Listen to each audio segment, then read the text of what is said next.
Yeah. Sir Isaac Newton, Sir Isaac Newton. Oya මොකක්ද Apple වත්තේ කෙරුවේ? Oya මොකද ඇපල් ගහ යට හිටියේ? Oya මොකද ඇපල් ගහ යට හිටියේ?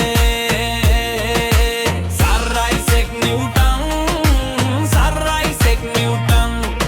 Oya මොකක්ද ඇපල් වත්තේ කෙරුවේ? Oya මොකද ඇපල් ගහ යට හිටියේ?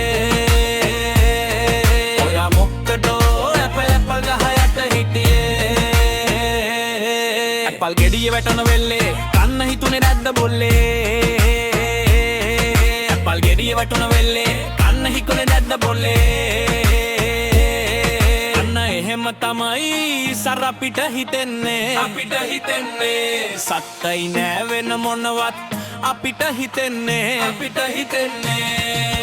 Sir Isaac Newton, Sir Isaac Newton. Oya මොකක්ද ඔය පල්වත්තේ කෙරුවේ? Oya මොකද ඇපල් ගහ යට හිටියේ? Oya මොකද ඇපල් ගහ යට හිටියේ? ගස් යටට යන්න එපා කියලා අම්මා බනින්නේ. ඔව් අපේ අම්මා බනින්නේ. ඇයි ඔයාගේ අම්මා එක නොදන්නේ? ඇයි ඔයාගේ අම්මා එක නොදන්නේ? සර් එක නොදන්නේ.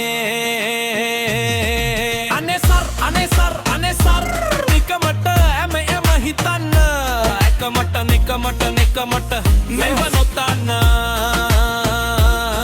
බැරි වෙලාවත් සර්ගේ ඔළුවටම ඇපල් ගහ පෙරළුනා නම් ඇපල් ගහ පිටින්ම වැටුනා නම් අයියෝ අපට මොනතරම් පාඩුවක්ද Sir Isaac?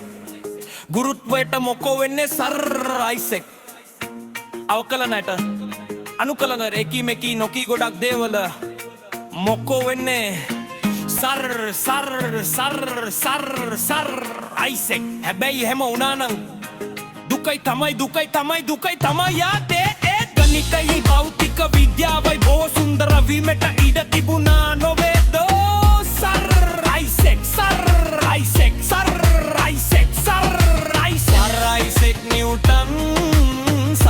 Isaac Newton. Oya මොකක්ද ඇපල් වත්තේ කෙරුවේ? Oya මොකද ඇපල් ගහ යට හිටියේ? Oya මොකද ඇපල් ගහ යට හිටියේ?